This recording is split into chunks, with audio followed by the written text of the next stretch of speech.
gente, tudo bem com vocês? Bem-vindos para mais um vídeo.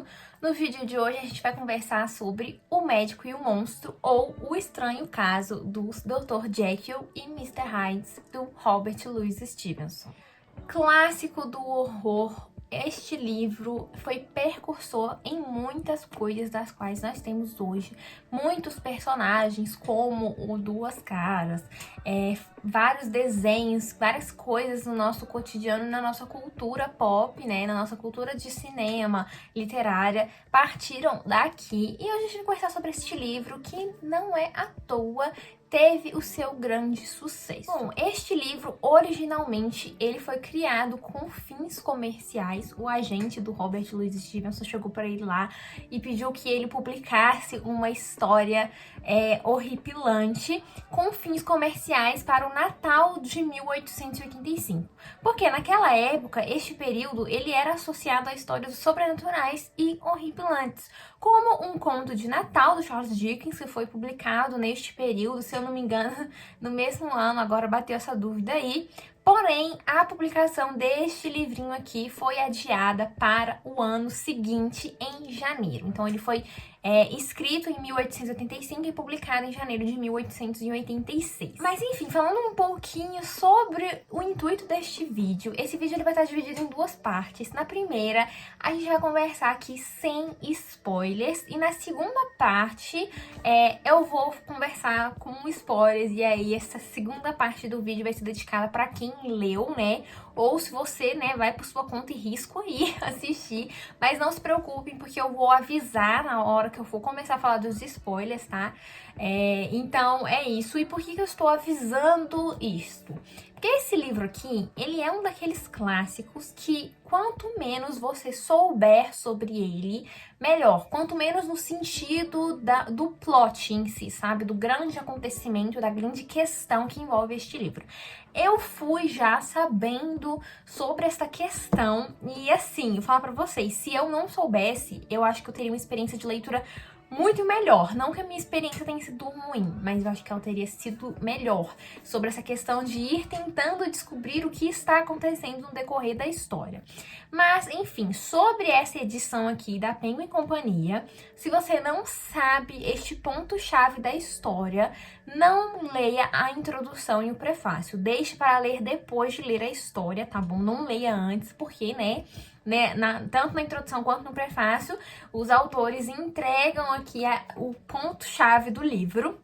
E aí é legal você entrar na história sem saber qual é a grande questão aqui envolvendo o Dr. Jekyll e o Mr. Hyde. Mas enfim, para quem não conhece, essa história ela é narrada pelo ponto de vista do Sr. Utterson, que ele é um advogado renomado ali em Londres, e ele presta serviços a pessoas da alta sociedade ali de Londres, tá?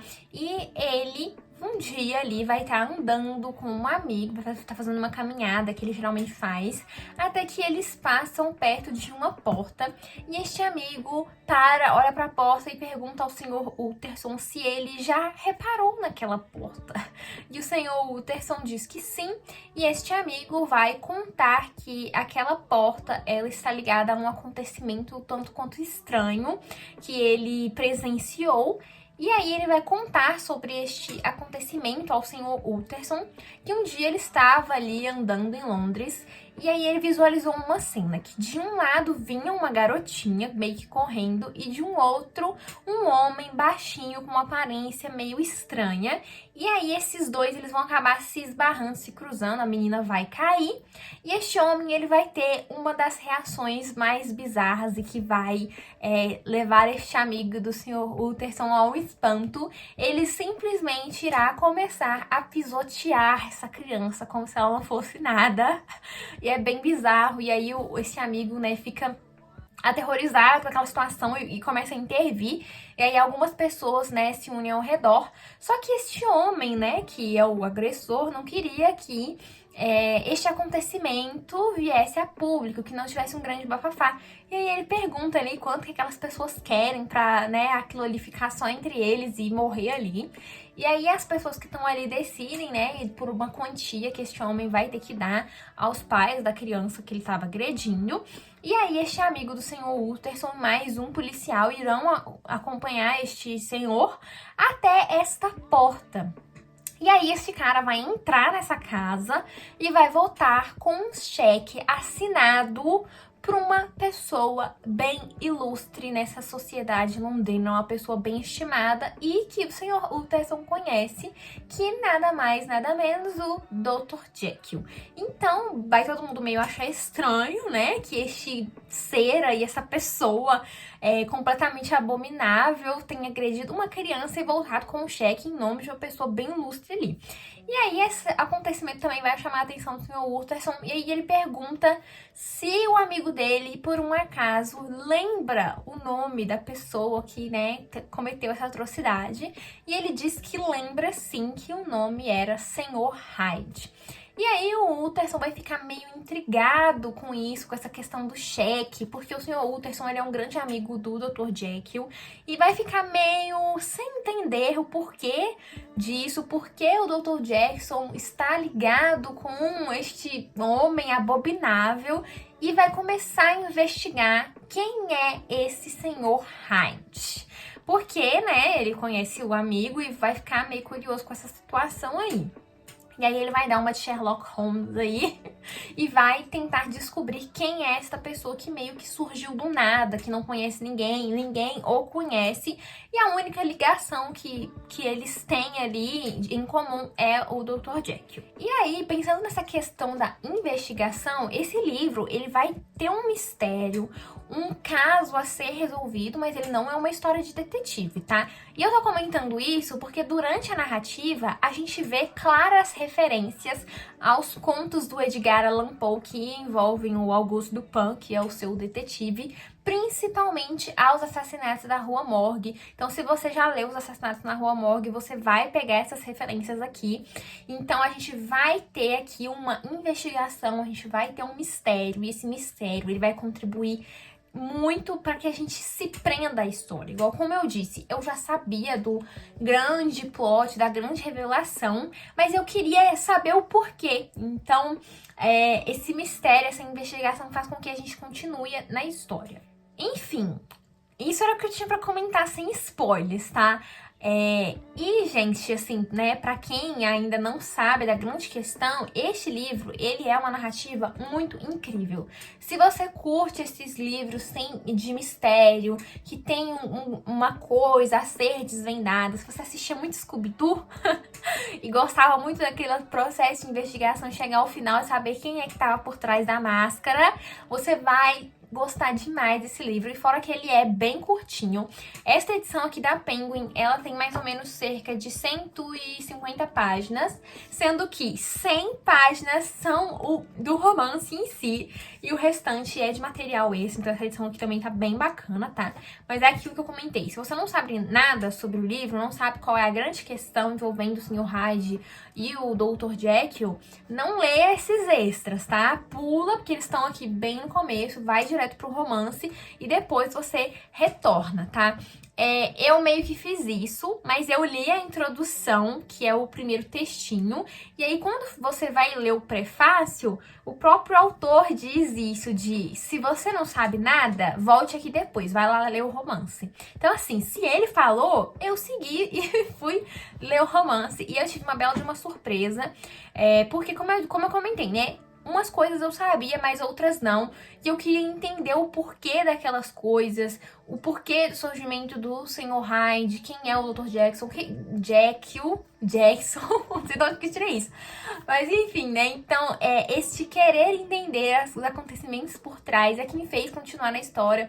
E fora que a escrita do Robert Louis Stevenson, ela é bem acessível. Então, assim, esse também é um daqueles clássicos, pra quem nunca leu o clássico, tá? interessado em começar, né? Então a escrita é uma escrita bem fácil, uma escrita acessível, uma escrita que corre rapidamente. Eu fiz várias marcações aqui, né? Como vocês podem ver. E eu amei demais esse livro. Ele tem um final, que é um final bem impactante. Eu confesso que eu fiquei meio emocionada com o fim, né?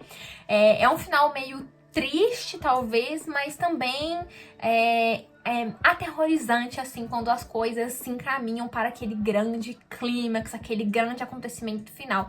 Este romance, eles têm algumas características do conto que eu acho bem interessante, né? Como essa questão da construção, do efeito aqui, o efeito que ele vai gerar ao final. Enfim, é isso, gente, que eu tinha pra comentar. E agora a gente vai comentar em mais detalhes. Então agora esta parte do vídeo vai ter spoilers, então se você continuar aqui até o final vai ser por sua conta e risco, ok? Estou avisando de antemão pra ninguém vir aqui me xingando falando que eu dei spoiler do negócio. Mas vamos lá. Como eu comentei aqui, a gente vai ter uma grande peça-chave com relação a esses dois. E chega em determinado momento da narrativa, a gente começa a perceber que tem algo de estranho ali e que, na verdade, o Dr. Jekyll e o Sr. Hyde são as mesmas pessoas. Em dado momento, a gente consegue perceber isso, porque, como eu disse, a gente tem esse mistério, a gente tem essa investigação, mas não é nada tão mirabolante que não fique difícil para o leitor entender. Então, a gente percebe, né, que na verdade o que tá acontecendo ali é isso, que é uma mesma pessoa em diferentes formas. Mas como? Por quê? Essas as perguntas que ficam borbulhando. Por que Dr. Jekyll criou o Sr. Hyde? Como ele fez isso? Qual o intuito dele? Então, assim, a gente fica com esses questionamentos e a gente vai querendo continuar mais e mais. Mas antes de comentar sobre essas questões do porquê, que é uma coisa que me chamou muita atenção aqui, a gente precisa ter em mente uma coisa sobre a sociedade no período aqui em que este livro foi escrito, né? Como eu disse, foi escrito em 1885, século XIX, era vitoriana, e naquele período as pessoas tinham uma certa preocupação com as aparências, né? As pessoas faziam as coisas por baixo dos panos e não queriam ser pegas. Então tinha toda essa preocupação em como a sociedade me vê, o que eu devo fazer perante a sociedade, o que eu não devo fazer, aquelas coisas que eu faço que ninguém pode saber. Então isso é muito importante aqui na história, porque o Dr. Jekyll, ele vai criar uma poção, né? Ele mesmo, por vontade própria, criar esta poção que possibilita que ele faça com que uma parte dele, né, um duplo, né, porque ele vai descobrir que o ser humano, ele é um duplo, ele tem uma duplicidade, ele é composto por duas partes, e aí ele quer emergir esta outra parte dele que está ali dentro com um certo intuito, tá? O Dr. Jekyll, ele, como eu disse, é uma pessoa bem ilustre ali nessa sociedade, é uma pessoa vista com muitos bons olhos, que faz coisas boas, só que ele quer fazer determinadas coisas, das quais, para ele, não seriam muito bem vistas ali. Então, ele quer criar esse outro lado seu, quer que faça esse outro lado emergir para poder fazer estas coisas sem peso na consciência. Então, por isso que eu tô falando essa questão de como a sociedade vitoriana era naquele período. E aí a gente tem essa questão da duplicidade aqui entre bem e mal. A princípio, às vezes a gente pode achar, e eu vejo algumas pessoas comentando por aí, que este livro ele vai tratar dessa questão do bem e mal, que seria uma luta entre esses dois opostos, e que Sr. Hyde é a personificação do mal e Dr. Jekyll seria a representação do bem. Eu não vejo muito dessa forma, até pelo motivo em que a gente pensa do porquê o Dr. Jekyll mantém o Sr. Hyde ali. Porque, né, como eu disse, ele vai criar esta poção e para que o Sr. Hyde emerja, né, tome forma ali no seu corpo, ele precisa tomar essa poção. Só que assim, o Sr. Hyde, ele vai ter certas atitudes das quais a gente olha e pensa, putz, Jekyll, vai fazer nada? Né? como eu disse, ele vai agredir aquela criança sem pudor nenhum e ele vai cometer outras atrocidades. Só que o Jack o mantém justamente por isso, porque na forma de Sr. Hyde, ele pode sair, fazer o que ele bem entender, depois retornar à forma de Jekyll e que ele não vai sofrer as punições por isso, ele não vai perder nenhum amigo por isso. Tanto que em dado momento na história, ele pondera sobre manter a forma do Hyde para poder fazer aquelas coisas das quais ele tem vontade e, né, ser ficar excluído da sociedade e não ter amigos, ou ser o bom e velho Dr. Jekyll. Então, assim, eu acredito que não tem essa questão de Jekyll bem, Hyde mal, porque, como eu comentei uma vez no meu vídeo de Dança à Morte, ninguém é 100% bom e ninguém é 100% mal. Com exceção aqui do Hyde, entendeu? Ele é a personificação do mal, realmente. Tanto que, quando as pessoas vão descrevê-lo, elas não conseguem muito bem falar sobre, por exemplo, como ele é fisicamente, o seu rosto. Mas a única coisa em comum que todas as pessoas falam é que quando elas olham para o Sr. Hyde, elas sentem um medo absurdo, uma certa repulsa. E ele tem uma aparência bem diferente do Dr. Jekyll. O Sr. Hyde, ele é mais baixo, as pessoas olham pra ele e já, começam a tremer de medo. E o Jekyll, ele já é um senhor mais velho e alto e, renomado ali nessa sociedade. Agora, outro ponto também que eu achei muito legal está no próprio nome das personagens. Hide, em inglês, é algo como escondido. E aí, um dado momento da história, quando o Sr. Utterson está fazendo essa investigação, ele faz até um trocadilho com o nome. Ele mesmo diz assim: se ele é o Senhor esconde, vou ser o Senhor procura. Então, entra nessa questão da duplicidade, Hide é este lado que está escondido, que está ali, mas que tá quietinho ali dentro do Jekyll. E o próprio nome do Dr. Jekyll também, o final do nome, que é o skill, em inglês quer dizer matar. Então também tem esse trocadilho com os nomes das personagens aqui, que é uma coisa que eu também vi em O Homem Invisível. O Homem Invisível também tem essa questão dos nomes. Então é legal a gente prestar atenção nisso. Enfim, gente, esse livro aqui, ele aborda algumas questões sobre bem e mal de uma forma que eu gostei bastante. Não dessa forma de uma luta entre o bem e o mal, mas de mostrar que o ser humano, ele é duplo e ele tem várias faces, vários eus dentro dele, e ele pode ser tanto bom quanto mal, e que ninguém é 100% bom, como, por exemplo, essa sociedade gostava de mostrar, A sociedade vitoriana gostava de manter essas aparências, sendo que no canto ali, por baixo dos panos, eles faziam coisas ruins. Então eu acho que o Robert Louis Stevenson quis talvez mostrar um pouco disso. Então, eu sinto um pouco dessa crítica que é essas aparências, essa questão de você mostrar ser uma coisa, sendo que na verdade você é outra, E era o que o Jekyll fazia aqui. Este livro, quando ele foi lançado, ele fez um belo de um sucesso. Ele vendeu 40 mil cópias